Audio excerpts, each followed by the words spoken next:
This is the most just pure, I am enjoying kind of almost toying with the defender and testing things I have ever had in a box. Welcome back to the channel. All right, it's time for War 1 of Season 32. I could not be more excited. As you know, I love War, and Miguel is finally going to be unleashed. Got the attack plan from Lizer.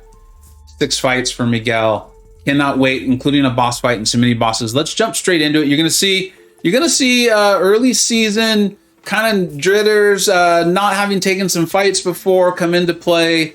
Well, we'll see. We'll see if we can make it through, if we can settle down in each fight and get it going. So one of my least favorite nodes in all of MCoC is strike counter. It's just something about it and the way it works. I know a lot of people have it down. I for the most part do not. And you're going to see that come into play really strong in these first 2 fights. So fortunately, I fight an Overseer every day. We do AQ. The one big difference is in AQ, that Overseer does not have the parry mastery.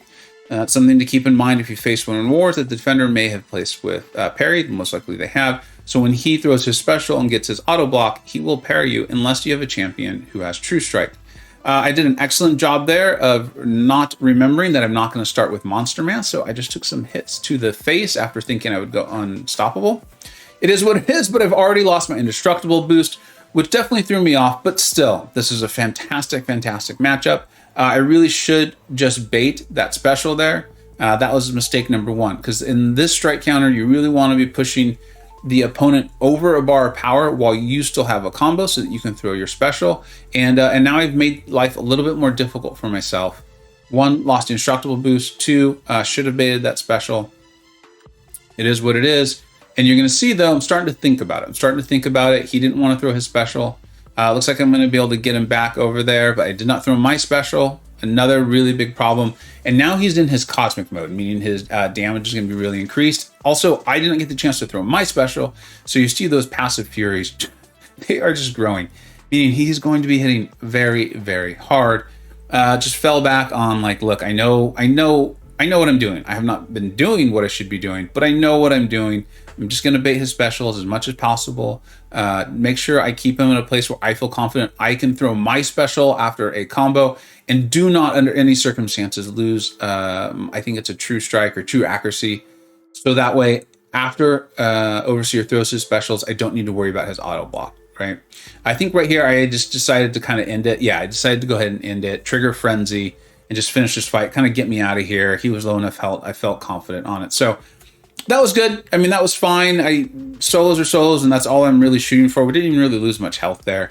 This is not how it should have gone. Now, moving into this fight, and I think this really shows, I have not fully mastered Spider-Man 99. Miguel, I'm getting better and better. I'm getting very proficient. Like I said, we're going to take 6 fights with him. But in this fight, really what I need to worry about is Strike Counter Fury and constantly knocking Mod down with my heavy. You can see I'm going to forget that. I'm going to forget that I needed to do it with my heavy. The special 1 will not do enough. And also, I think in hindsight, what I shouldn't do is worry so much about hitting into his block. Yes, when you have a Wither up, you have a 100% chance to land your Ruptures when you hit into the block of the opponent. And it is a really significant source of damage. But where we've got something like Strike Counter, which is a node I'm not that strong on, and we've got a defender like Ma who you can't parry after reparry, and you need to knock him down with a heavy. I think in general, I don't need the Rupture damage. I don't need it. I think it's more of just a nice to have type of thing, and I can rely on my special 2s because you'll see how much damage a special 2 does.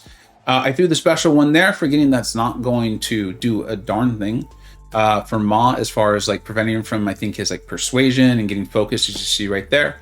And then so I cause and miss. Like I actually cause that. That is totally on me. I get some degen damage, and then it's just like, okay, fine, land a parry, go in, finish the fight, just heal up. Not that big a deal. That's why they make the boost. At least that's how I approach war. The boosts are there for me to, or the boost and the potion is there for me to use. I'm going to use them. It's fine. I don't mind that at all.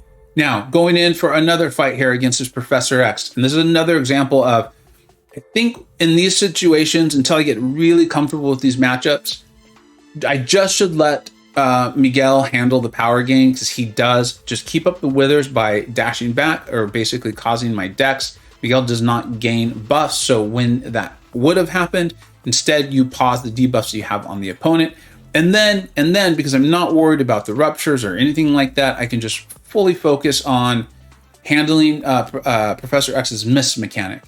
Often when I fight him, though, I bring in a champion who can't miss, right? Like, this is one of the reasons why Human Torch is so great for this matchup. And so I think just that's my advice for anyone who's taking these fights, and then also for me if and I do see this in the future, because it's just something that Miguel doesn't natively handle. He doesn't have a miss counter. So there we go. So you see, I not a great start. Also, and I don't want to use this as an excuse. It is my own fault. I did have my puppy in the room with me, and right about here, I think my family had come home, and she started whining really bad, and I kind of thought she may have had to use the restroom. So getting a little bit distracted, but it's fine. You see, we're 40 seconds into this fight, and we had Professor X down to like 45% health, and we're already getting close to our special 2. And that's what I'm talking about, is if I had just kind of played the fight, dexed a few times so I can keep my wither up. I don't need to worry about the power gains from the node. And then I could have just landed that special 2 there. If I had just landed that special 2 instead of getting hit, that fight probably is over. I think we do enough damage to end the fight. But no, made some mistakes, and that's why we do this. That's why we learn from these things. And so now I'm going to spend my special 3. And my thought process at this moment, I remember it was like, just get out of this fight. Just get out of this fight, heal up, it's fine. And fortunately, my puppy seemed to kind of have settled down, so that was good. I've lost my wither, which is now going to make the power gain from the node a little bit of a problem. I think I got kind of lucky there, so that could have been a real problem. And then I'm like, okay, you know how to dex these specials. I do not know what's wrong with you. And I think right here, we're finally gonna, I think after this special, we're gonna finish this fight up, if I remember correctly, and then just get on to the rest of the war. I should get to my special 2. Hopefully I did. He's hitting hard enough where it doesn't matter. Okay, there we go. So now we'll move on to the rest of it. It's more potions. It's more potions and an expensive learning experience, but it's fine. The idea is just to continue to solo. Moving into Dormammu, who, like, we've been fighting him for years. And Miguel just turns off one of the worst things about Dormammu, which was that degeneration. And because Miguel does not ever get buffs, we do not need to worry about it. I think this node was a kinetic transference node, an aspect of evolution. The fight should be over so fast, I don't even really need to worry about either of them. Plus, because we're going to start the fight with the wither up, Dormammu will have that minus 125% ability power gain. So all is fine. All is fine, right? Here we go. He got defensive, so I hit into his block to get those ruptures up. Like we said, it's a 100% chance when you hit into the block to add a rupture if there is a wither up.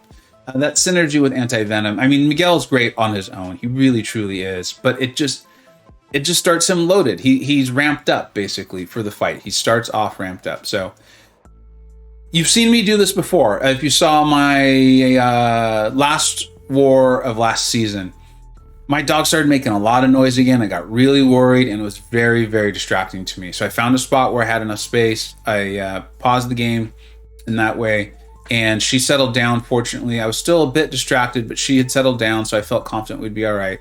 And then because of that, though, I've not only taken a hit, I've also pushed Dorm to his special 2, which isn't the end of the world. It's just not what I wanted to do. It's one of the things I think helps players become very good at war is how they handle when things go wrong, right? Because eventually things are going to go wrong. But that doesn't mean you want things to go wrong. So there we go. We got the SP2 off from Dorm, just blocked it, and then went in and punished him with our own special 2. Now we're at a fight. I've done this fight before. I've done this fight many times with Mr. Negative. It's a great fight with Mr. Negative. I love doing this fight with Mr. Negative. But now we're going in with Miguel. It's kinetic transference, and then it's got that indestructible. So the defender will go indestructible when you reach 2 bars of power. It is kind of a pain. It really is. But again, remember, I have a wither up. So he's getting minus 125% power. Look at what happens when we land parries. Look at his power bar when we land a parry. Here, hopefully here comes another one. I'm baiting the special one. I'll land another parry. Keep an eye on his power bar. Let's see. We'll get one right here probably. Look at that. He loses power. That is great. I'm at 2 bars of power. I'm comfortable with this node. I'm comfortable with this fight. So I remember he's going to go indestructible. Watch how much damage this special 2 it does. I'm not worried about the ruptures at all. Like, I'm not focused on them. That's kind of part of what I'm talking about. It's just additional nice damage. And if he goes defensive, I'll hit into his block. But I'm focused on causing my dex and pausing my wither, getting back to my special 2, and just doing tremendous damage. Like that's how the fight's supposed to go. Now, I've gotten myself in a little bit of trouble last season with not knowing the score. So I looked at the score. It was very, very close. My BG was doing a phenomenal job. We're going against this mini boss with the enhanced special 2. So I really don't want him throwing a special 2. I definitely have no idea how to dex Mangog special 2. I don't think anyone does. I remember trying to think, like, because he's going to benefit from the global, meaning every 10 seconds he's going to get an armor up, and when he gets that armor up, he'll have a 30% chance to also go unstoppable. It's a passive. And I remember thinking, like, should I throw on the advanced power boost and try to get to my special 2 and recycle those as quick as possible, or should I go to my special 3 and get a slow up, meaning in that way if he goes unstoppable, I don't need to worry about it. You can see it right there. And I had kind of talked with, of course, Lizer, and then also Strands, who's taking these fights quite a bit. And he's like, honestly, dude, just get your special 2s. You're going to end it in two special 2s. And if he goes unstoppable, just use it as an opportunity to dex. Made a lot of sense. You know, he gives great advice. I've shouted out his channel before. If you're interested in that, I will link it in the description. Again, he did a lot of great things with Spider-Man 99 last season, and he's putting out more war videos this season. And there we go. So there's another special 2. And this fight's really, it's just a fun fight. In fact, you're going to see me start having some fun with it right here. And I probably could have ended it with another heavy, but I didn't feel good about the spacing and the timing, so I just backed up. And I think the ruptures actually ended up killing Mangog there. So what's normally a very, very scary fight, you can see how much control over it Spider-Man 99 has, especially with the anti-venom synergy, because he starts the fight with that wither. Got a little worried because the game was not moving at the pace I would have liked it to. But eventually it kicked in. And then now I need to go and totally change my masteries. Don't worry, I edited it out. I'm not going to ask anyone to sit there and watch it. But so I've now put on the recoil tree, right? And one of the things we've talked about is when Miguel goes against an opponent who has True Strike, is benefiting from True Strike, he takes like 75% less damage from any source. Meaning he's actually going to be healing from the recoil tree. Like he's not... I'm sure Kabam did not have that in mind, but kudos to them for keeping it in the game. I really do appreciate that. Now, Sasquatch is also going to benefit from the global, and you can see that timer going down. He's about to get an armor up. Let's see if he will get... No, he did not go unblockable. There's a couple additional things, though, here. One is felt like I was gaining power so fast. That's that increased combat power rate we've talked about. When you have a Sig 200 Miguel, he's got a 25% increased combat power rate when he has a Wither up. And so what I decided in this fight is I'm just going to concentrate as much as possible on keeping my debuffs up. I'm going to play aggressive, but not wild. Like, yeah, minus 75% is a lot, but if I played poorly enough, I could die, but I'll take it chances like that, like you just saw. And then I'm going to get to my special 3 because a special 3 has a 25-second slow. As a result, as long as I keep that slow up, I don't need to worry about the Wrath of Tanarak. I don't need to worry about the global. He can go unstoppable. It's not going to work. I know some of you, and I would be remiss if I didn't point this out. You can also land your heavy, and I'm sure you've seen me land a couple times. That will land in an exhaustion. When you land the exhaustion, Sasquatch can't gain his currency, whatever it is, that lets him get to his Wrath of Tanarak. So that's another way to shut down Sasquatch with Miguel. You can also punish Sasquatch's heavy with Miguel's heavy. You want to be a little careful as you move closer and closer to the middle of the map. I found that it was a lot better that punish would connect if Sasquatch hit at least twice into my block. It felt like if he hit once and then immediately went to his heavy, I got pushed back too far. I don't know how else to explain it, but that's how it worked for me. But I don't even need it because I've got the slow up. Look how long the slow is lasting. That's also why you keep seeing me dex. There was the heavy to heavy that we've talked about. So that landed that exhaustion. I was just having fun. I was honestly just having a good time in this fight. I enjoy boss fights. I've soloed a lot of bosses now. I'm very, very comfortable with the node and all that comes with it. This is the most just pure, I am enjoying kind of almost toying with the defender and testing things I have ever had in a boss fight. I honestly, as you can see, he doesn't, Spider-Man 99 wouldn't even need the recoil tree to get that fight down. Yeah, it would take a little bit longer, but, and then just very, very BG3, very 4 Loki. Look, I mean, Carl, Liza are already in there just like saying congratulations, boom. I think we missed it earlier, but Carl was obviously watching the map when we beat Mangog. He's like, that was fast. Yeah, I mean, that's just Miguel. That's the Miguel experience, and that's also the BG3 experience. So, and Carl clutched it out, had some really tough fights, and the dude came through. Clutch play. Liza with like a total masterpiece battle plan there. Mad Cat, I'm glad we got to see him. I think the guy took 10 fights, soloed them all. PPG had a really tough fight on that node and clutched it out for us there with an Apocalypse versus a Heimdall, if I remember correctly. And then, you know BG3, right? Enzo came through. Legacy, clutched it out. Make sure you catch that guy's video. I'm sure if you're watching my videos, you're watching his.